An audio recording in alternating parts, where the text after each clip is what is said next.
بسم الله الرحمن الرحيم يا أيها الذين آمنوا كتب عليكم الصيام كما كتب على الذين من قبلكم صدري ويسر لي أمري واحلل عقدة من لساني يفقه قولي. السلام عليكم جميعا.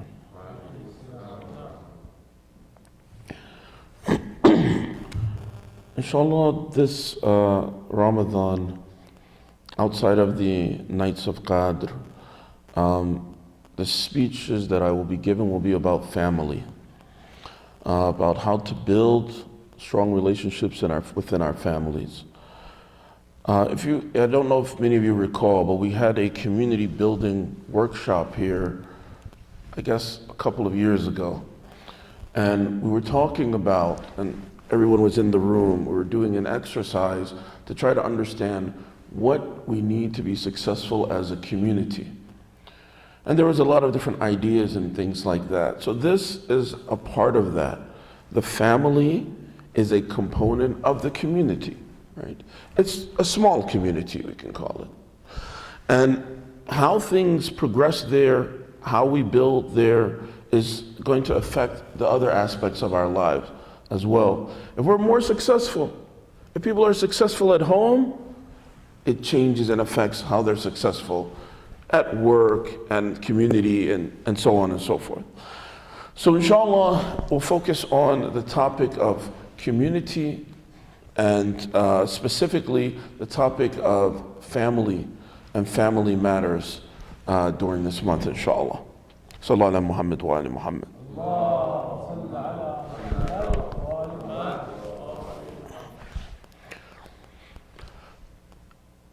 Today's lesson is going to be about the etiquette and the adab of how a husband and wife should speak to each other. How should they, specifically, not just speaking in general, but how should they call each other? How should they refer to one another, right? Expression itself is obviously so important. In Surah Rahman, Allah subhanahu wa ta'ala reminds us that Ar-Rahman allama al-Quran, He taught the Quran.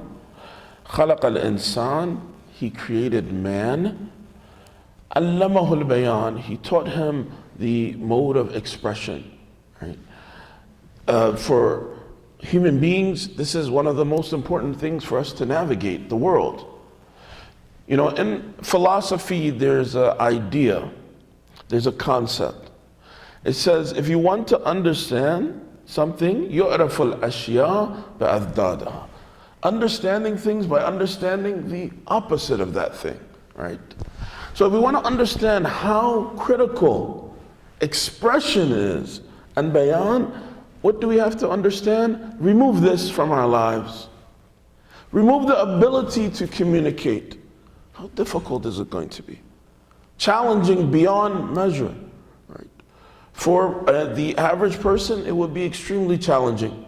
So the ability of how to navigate on a lot of different levels, it becomes really important for us to be successful. Within the family, it's no different. And one of the most normal things that people do is call someone. They call their wife, hey, come here. Or they call their husband, can you give me this? Can you do this? But they refer to each other. But how do we refer to each other?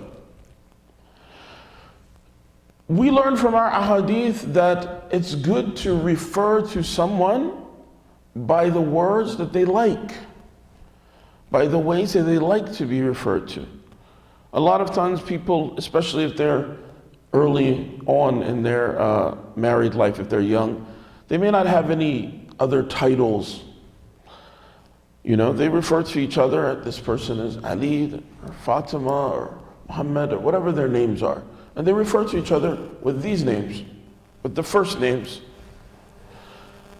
It's not anything necessarily bad about that. But in comparison, it doesn't have as much value as using terms of endearment. The people would sometimes refer to Rasulullah as Muhammad. Allahumma salli ala Muhammad. But just Muhammad alone, right? We never even say the name without saying salawat after it, right? But just the name alone. Can you imagine? There's some big event. And actually I saw something similar to this. There was an interfaith gathering. All people are there. They're respected faith leaders there. And one of the imam who was there, the sheikh who was there, he was close friends with the person who was introducing. Wa alaikum salam wa rahmatullah. So is that a masjid like this? Someone's moderating. We're going to have next up this person speaking. Next up this person. When it came time for him to invite the sheikh, he's just said, we're going to have, Husayn speaking. Just random, like it's just somebody who came off of the street. Without any kind of title to go along with it, it can seem even to be disrespectful sometimes. If someone refers to someone just by their first name, sometimes that can even seem that someone's being condescending to someone else. Right? That it's a way to put them down even. So he says, recommendations, the ulama say, try to use terms of endearment. That instead of just a person, for example, when they're talking to their spouse, instead of just referring to them by their name is Fatima, dear Fatima. Something that encapsulates, endearment, love, care. Something to add on to these. And this is going to be different in different languages. Right? It's going to be different in, Urdu than it is in Farsi or Arabic. But he's saying use these terms of endearment. When the people were told to refer to the Prophet as Rasulullah, don't just refer to him with any name, refer to him with this title. Then even Lady Fatima was referring to her father's Rasulullah. Rasulullah said, you refer to me and not in this way. He liked the endearment of his daughter saying, father, or my dear father, or something like this. And people who have children, they understand this, right? You have children, and your children use kind words, it really resonates with parents. Right? In psychology, they say speak in the language of the listener. Right? So we have to understand who are we speaking to. And you use the words that are going to best fit with this person. It's going to be most effective. Also, shortening names. Sometimes it's a longer name, we make it short. We have some hadith that say we shouldn't do that. It shouldn't shorten the names. This person's name is, Ma'suma. So they call her Mas. Or Fatima, they call her Fati. Or different names that they might shorten it somehow. We have some hadith that say that this is not recommended. So people ask the question from the scholars of akhlaq. If the person who is being called, wa alaikum salam, if they're okay with it, this person is saying it, the spouses, they're okay with that nickname, is that okay? It's no problem. If they're okay with it, it's no problem. But then the scholars of akhlaq, they present the question. Even if they're okay with it, does it create the same way that that Hussein John, does it have the same meaning as just Hussein alone? It creates a different level, a different value. The expression of the love is a part of the conversation from the very beginning. Right? It takes on a totally different way that people receive this. Sallallahu ala Muhammad wa ala Muhammad.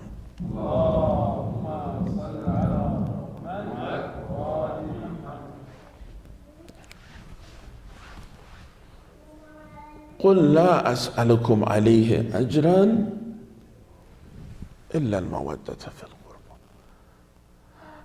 This kindness that Rasulullah sallallahu alaihi wasallam is asking, at some level it starts with the most basic respect of how you address the Ahl al-Bayt alayhimu salatu wasalam. And this is why we have, whenever we see the companions who were close to the Ahl al-Bayt, they would always express words of extreme reverence. They would show their love and compassion for the Imam. My life be your ransom, you know. May Allah take my life, may I give my life for you, as a part of their title. And this is to show that extreme love that they have for the Imam. This creates a different, a bond between two people. It creates a strong bond. I don't know how many people have been with a bow and arrow, have gone to practice and target. If you have ever been. When you have a bow and arrow, the bow makes it strong, right? The bow gives it a lot of strength to be able to hit that arrow on the target. What if you try to hit that target without the bow? You try to take the arrow and you're going to throw it 30 meters and hit the target. It's going to be very hard. Imam Kadhim alayhi salam says this is the example of someone who speaks to Allah subhanahu wa ta'ala and he doesn't use the terms and the names of Allah that he should use. Pay attention. All of these asma al-husna, these special names of Allah. Well, some places it says Wadud is more appropriate. Some place Rafiq is. Another place Alim is. Another place Alimul Khabir together is. And this is something that only Allah subhanahu wa ta'ala knows best, but the A'imma give us this example so much. Imam Kadhim says, the person who makes dua to Allah, and he talks to Allah, he's intimate with Allah, and he's asking Allah for things, he says his supplication, if he's not using the right names, it's like he's throwing this arrow without using the bow. It becomes very difficult. So even though he's doing a good thing, he's not taking advantage of the opportunity in the best way. Someone still has to communicate with their spouse. Why not communicate in the best way? It's going to help you to get what you want better. There was a child that they learned this. They said, oh, okay. So we use these terms. And this is how you get things, how you are more successful, how people are more receiving to hear you, to help you, because of how you're speaking to them. Seems like a very simple concept. So this child is observing and learning. And they saw this happen in their house, so then they came to their mom another time. And the kid says, Mommy, your dress is nice. And the mom says, oh, mashallah. You know, that's a very nice compliment. Wa alaikum salam. Wa alaikum salam. And the kid says, Mommy, your hair is beautiful today. I said, oh, thank you. Then the third compliment, she started to get suspicious. You know, after the third compliment, Mommy, this is so great. You smell so good. I said, okay, something is up now. What do you want? Right? It almost became like she was sure that he wanted something. But even for a child, they learn at a young age. What they see their parents and how they interact, this is their first dars of how to interact. When they get married, this is the first time they learn how to treat your wife, how to treat your husband, was the way that they saw their parents interacting with each other. A lot of problems that later on people have, they could be prevented just by parents being good examples. You have people that they're like, you know, uncomfortable with affection, right? Obviously these can't be the Shia of Ali ibn Abi Talib. The Ali ibn Abi Talib that lifts the door of Khaybar on the battlefield, but then is helping and caring for orphans and walking throughout the night to help those in need. His courage didn't compromise his gentleness. He was the perfect balance. And this is what it means to be a man in this world. It means to have that perfect balance. For mu'mineen, we have to have that perfect balance. And this is how they approach things. And some people, we see so many of these hadith, where someone would, for example, they wouldn't refer to their children, but they wouldn't kiss their children or hug them. Wa alaikum salam. Or use terms of endearment with their own children. You know, for whatever reason, the man felt that this was not appropriate or not good. Or some cultures, people feel like that. The Prophet says, I feel sorry for this person. The Prophet is expressing that, you know, this person is missing out on a grand opportunity. A grand opportunity to have a better relationship. How many times someone has a problem within their family, but it has to be solved outside of their family? Because internally, the bond is not strong. In fact, it's weak. And so this becomes something that it's actually counterproductive to ourselves if we don't observe it. There was a neighbor that I used to have, and she loved the man at the store. And I was just curious, like, what did he do that you love this man so much? He's just a guy in the store. What's so special about him? She said, whenever I go to the store, he says, he refers to me as my friend. How are you today, my friend? He said, because of this word, I love to go to this store. That's it. Because he showed me kindness and respect. Tell me, which one of us would like to not go to the place that shows you love? That's exactly the place you want to be. And this is something that we have to really, really think about. It should be a standard for every single masjid, that when you see someone, because there's a group of people that are usually at the masjid, that usually come and people know each other. But if you see someone that you haven't seen, that you do not know, it becomes incumbent for someone or some of us to welcome them.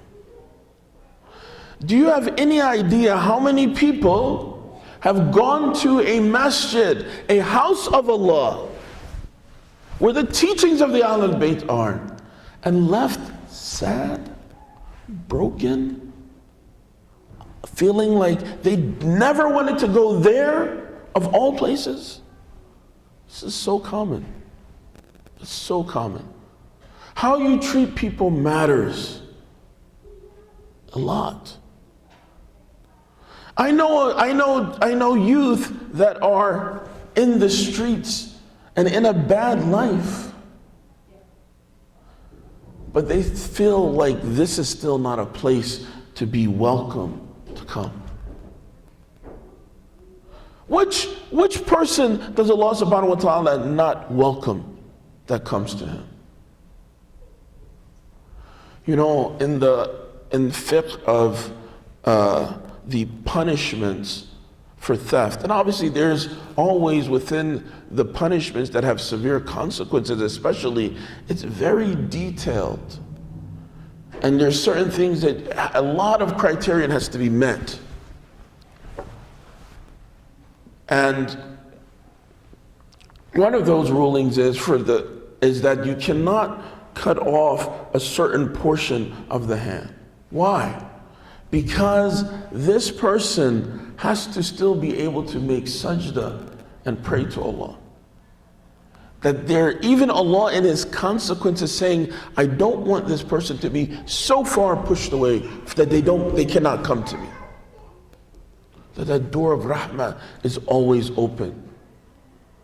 So the house of Allah has to have that level of compassion for people. It's the hospital for all of us who are spiritually ailing and sick, and who have trials and stress and issues. This is the home for all of those.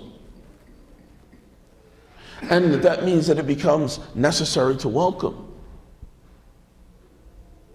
You know, someone would meet some criteria for who can enter the masjid. After you read the criterion, basically that is only for Imam Zaman, and that's it. You know, he can enter and no one else is going to qualify. We cannot be that strict. But the point is, the welcoming conversation, welcoming talk is very important. Using terms of endearment, very important. And it transcends, it starts husband and wife in the family, use these words to refer to each other, but then it transcends children, community, you know, and so on and so forth. One of the teachers of the Hausa, seems Ayatollah Dadashi, may Allah elevate his status. He is one of those special gems in the Hausa of Qom.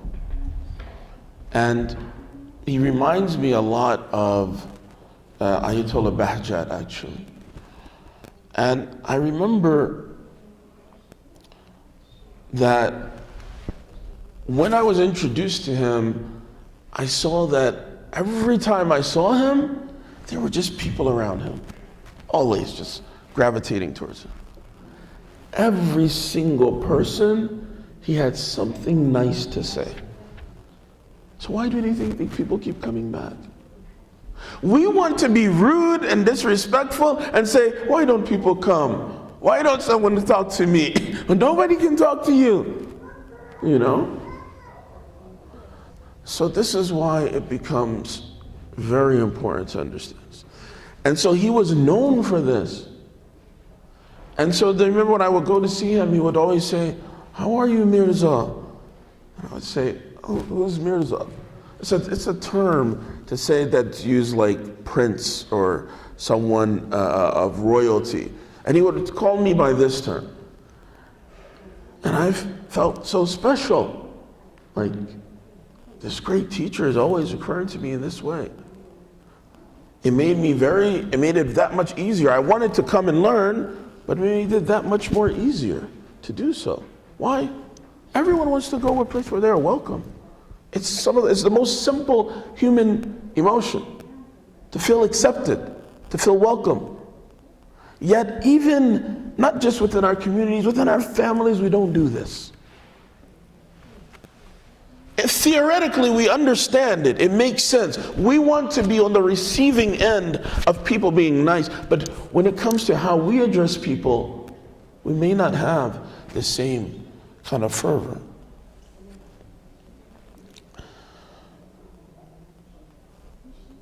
I'll end with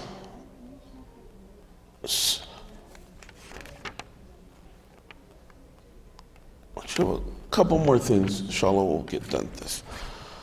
So every day the dars will be on a different topic. So today's topic was, for some of you who came here a little bit later, the topic for the theme of Ramadan for most nights will be about family and family matters, family etiquette, family building.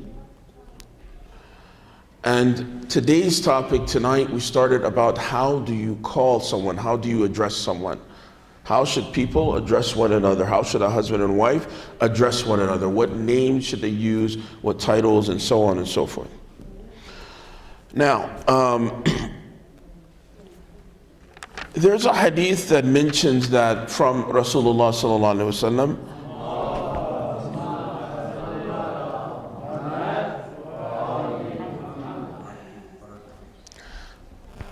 Remember these two things.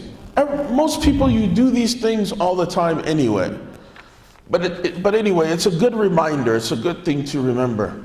I love to see You know, and this is an idea, it's a general idea for any community, but I'd love to see more hadith like this one that are very practical and relevant to the masjid, printed largely and put on the walls so that people can learn how the etiquette of the masjid inadvertently, seamlessly.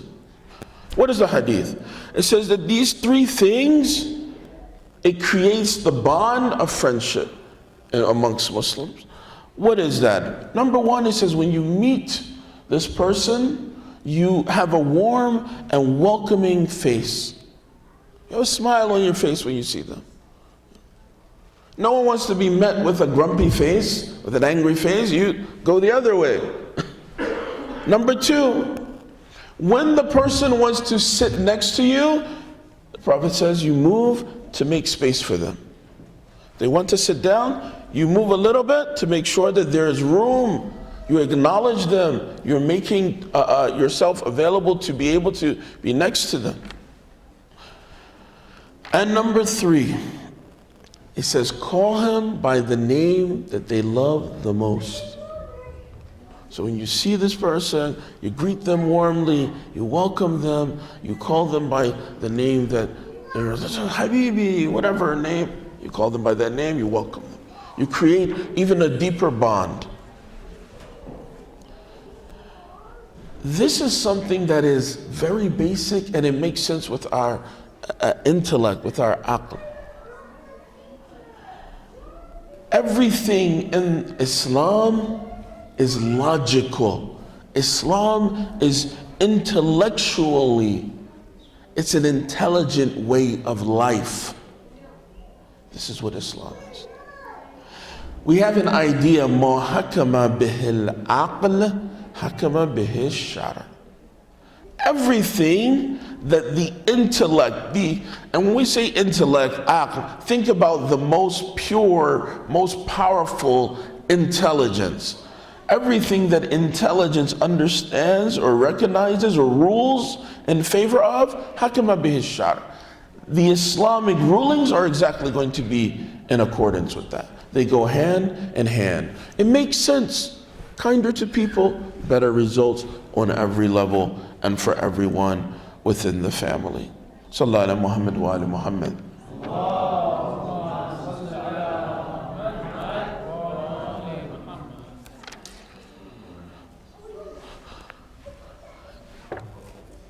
There's a different way that people need to address their spouse in private versus in public. And it's better to, of course, it says, to use certain terms in private. Now, a person had learned from their teacher that Rasulullah sallallahu alaihi wasallam, that he referred to the role of a wife and wives as being an amana, as being a trust. Amanatullah. And so he would encourage and tell the men that you have an amana, your wife is an amana, a trust. So when the student learned this, he said, you know what, that's beautiful. The Prophet referred to the women as a trust. I'm going to call my wife this from now on. He said some of the ulama, they will refer to their wives as amanat khuda. You know, that he would call his wife that you're amanat khuda. You're a divine trust. And so the brother learned this. So he sent a text to his wife, I love you, amana. And she responded, who is that? You know, who is amana? What are you talking about? He thought maybe he's saying someone's name.